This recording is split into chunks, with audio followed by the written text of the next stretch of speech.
தேர்தலை பற்றியே சிந்திக்கிற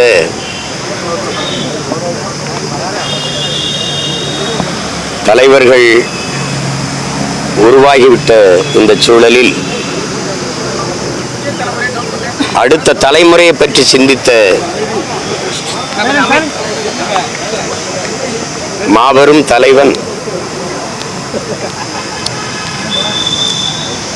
தன்னலமற்று உண்மையும் நேர்மையுமாக இந்த மண்ணுக்கும் மக்களுக்கும் இறுதி மூச்சு வரை உழைத்த ஈடு இணையற்ற பெருமகனார் இந்த மண் அடிமைப்பட்டு கிடக்கிற போது அதன் விடுதலைக்காக போராடி 9 ஆண்டுகள் சிறைப்பட்டு 9 ஆண்டுகள் இந்த மண்ணை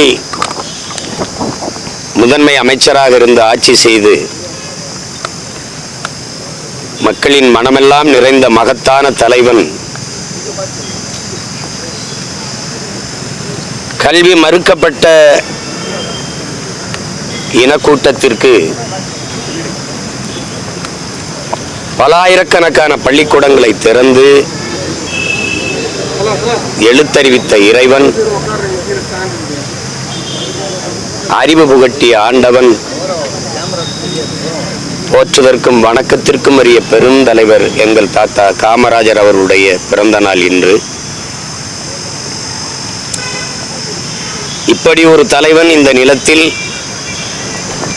இருந்தாரா வாழ்ந்தாரா என்று இந்த தலைமுறை பிள்ளைகள் நம்ப மறுக்கிற அளவிற்கு உண்மையும் நேர்மையுமாக வாழ்ந்து காட்டிய ஒரு மாபெரும் தலைவர். அவருடைய பிறந்த நாளை போற்றுகிற பிள்ளைகள்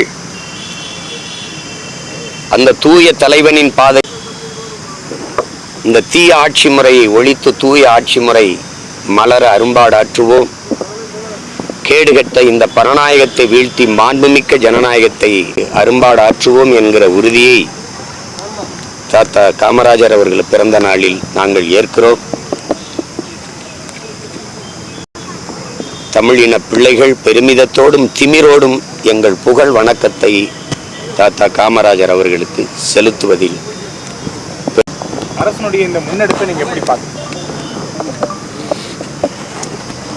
இவ்வளவு நாள் உங்களுடன் ஸ்டாலின் சரி, இவ்வளவு நாள் அவர் யாரோட இருந்தார்? இந்த கேள்விக்கு பதில் யார்கிட்ட இருக்கு? உங்ககிட்ட இருக்கா? கேள்வி எழுப்பின தம்பிட்டு இருக்கா? நீங்களே பாக்குறீங்க. இந்த சாலையில் வரும்போது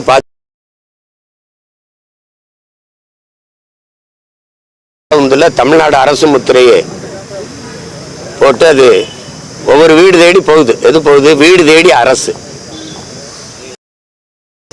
இவ்வளவு நாள் அரசு யாரை தேடி போச்சு? ஓரணியில் திரள்வோம். எதுக்கு? கூடி கொள்ளையடிக்க, கூடி கொலை செய்ய, கூடி கற்பழிக்க. அதுக்கு தானே. வேற எதுக்கு? கூடி குடிக்க. வேற எதற்காக இந்த ஓரணியில் திரள்வோம்? ஓரணியில் எப்ப திரள்விய? தேர்தலுக்கு 6 மாசம் இருக்கும்போது. அதுக்கு முன்னாடி என்ன பண்ணுவீங்க?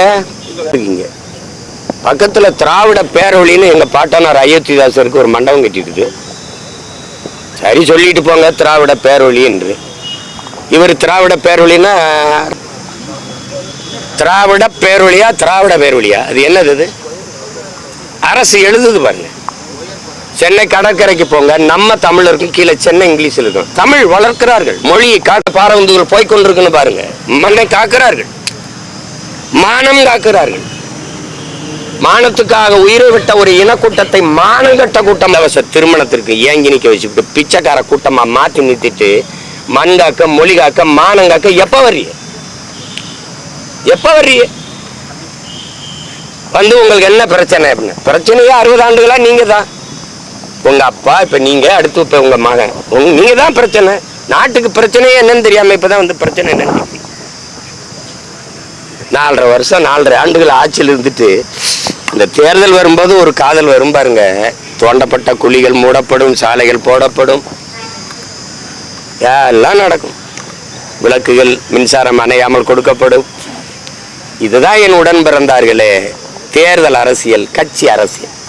என்றைக்கு இது இரண்டையும் கடந்து மக்கள் அரசியல் இந்த மண்ணில் மலருதோ அன்னைக்கு தான் மகத்தான தலைவன் காமராஜரின் ஆட்சி இந்த மலரும். இல்லைன்னா அது மலராது. சும்மா இவங்க காலங்காலமா இந்த ஏமாற்று பாருங்க, நீ பிஜேபி வந்துடும். பிஜேபின்னு ஒண்ணு இல்லைன்னா திமுக செத்து 20 வருஷம் இருக்கும். திமுகங்கிற கட்சி அழிஞ்சு 20 வருஷம் ஆயிருக்கும். யாராவது மறுக்க சொல்லுங்க.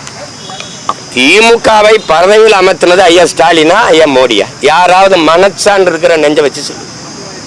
திமுக கட்சி உழைச்சி வந்துச்சா? 15 வருஷமா கத்துறேன், 15 3வது முறையும் வந்துட்டோம்ல. இப்பவும் பிஜேபி வளர விடக்கூடாது. பிஜேபி வளர விடக்கூடாது. அது எங்க வளருது? பிஜேபி வளர விடக்கூடாதுன்னு பேசுகிற பெருமக்கள் துறை சோதனை வந்தது. அது அமுக்குன மாதிரியே அமுல் ஆக்கமாயிருச்சு. எப்படி அமைதி ஆயிருச்சு? எப்படி வந்தார்கள், சோதித்தார்கள். சரி, என்ன நடந்தது? யாருக்காவது சொல்லுங்க. நீங்க எல்லாம் சொல்லுங்க. நேர்மையான ஊடாட்டன் என்று நெஞ்சு நிமித்தி சொன்ன நம்முடைய முதல்வர் ஈடி ரைடு வந்தன ஓடி வாரேன் மோடின்னு போனது யாரு?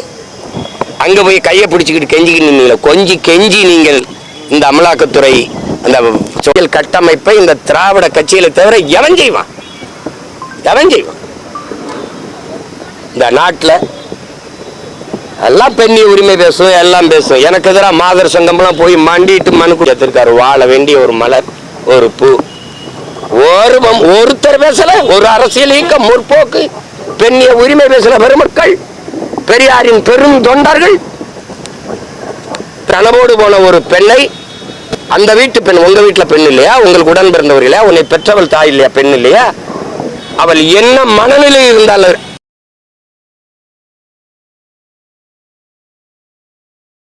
எத்தனை பெண்கள் இப்படி வீட்டுக்குள்ள வதங்கி வாடி வெளியில சொல்ல முடியாம தவிச்சு போய் நிக்கிறாங்க. இதுக்கு என்ன நடவடிக்கை எடுத்திருக்கு அரசு? என்ன நடவடிக்கை எடுத்திருக்கு? முற்போக்கு சிந்தனையாளர்கள், எழுத்தாளர்கள், பெண்ணியவாதிகள்லாம் எங்க படுத்திருக்கிறீங்க? கொக்கைன்னு கஞ்சாதம் போட்டு படுத்திட்டீங்களா என்ன? இல்ல டாஸ்மார்க்ல சரக்கரையும் கட்சி படுத்திட்டீங்களா?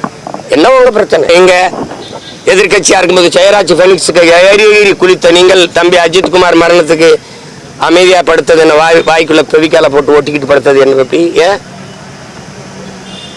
இந்த கதவை போட்டுனவன் கேட்டா மேலிட உத்தரவு. யாரா அந்த மேலிடம்? எவன்டா அந்த மேலிடம்? எவன் மேலிடம்? காமராஜருக்கு இங்க இருக்கிற கூட்டம் யாரா நீ? அந்த கதவழி வந்து எனக்கு வணக்கம் செலுத்த வைக்கிற நிலைமைக்கு கொண்டு வந்தவன் யாரு? யாரு? இந்த திராவிடங்க எப்படி ஆட்சி செய்றாங்க? தீரன் சின்னமலையா 2 கவுண்டர் அமைச்சர், 2 தேவர் அமைச்சர் அனுப்புறது. இமானுவேல் சேர்னுக்கா தேவேந்திர 2 தலைவர் அனுப்புறது. அழகுமுத்து கோன் நம்ம பாட்டனுக்கா 2 கோனாரால் 2 பேர் அனுப்புறது. தாத்தா காமராஜருக்கா எவனாவது 2 பேர் இந்த நாடார்ல இருந்தானா அனுப்புறது. இந்த மண்ணின் தலைவர்களை, எங்க முன்னோர்களை, எங்கள் அடையாளங்களை சாதியாக பிளந்து கூறுதள்ளி விட்டுட்டு எங்க தாத்தா காகிதம் இல்லத்தா அங்க 2 இஸ்லாமிய பெரியவர்களை தலைவர்களை அனுப்புறது. ஆனா இவங்க சமாதிக்கு எல்லாரும் போகணும், எல்லாரும் போய் கூடி கும்மி அடிக்கணும், வணங்கணும். உங்களை எல்லாம் உங்களை ஒழிக்கிறதுக்கான காலம் வருது. பின்ன ரொம்ப நாளா இருக்குது. 6 மாசம் தானே ஆடி பார்த்துருவோம். யார் ஆட்டம் சிறப்பா இருக்குன்னு ஒரு தடவை பார்த்துருவோம். தாத்தாவை அவன் புகழை போட்டுற நாள்ல இருந்து சொல்றவன் பிறந்த நாள்ல இருந்து பார்ப்போம். உண்மையிலேயே நல்ல ஆட்சியை, நல்ல அரசை இந்த மக்கள் விரும்பினாங்கன்னா என்ன நடக்கும்னு தெரியுமில்ல? பார்த்துருவோம். வேற எதுவும் கேள்வி இருக்கா?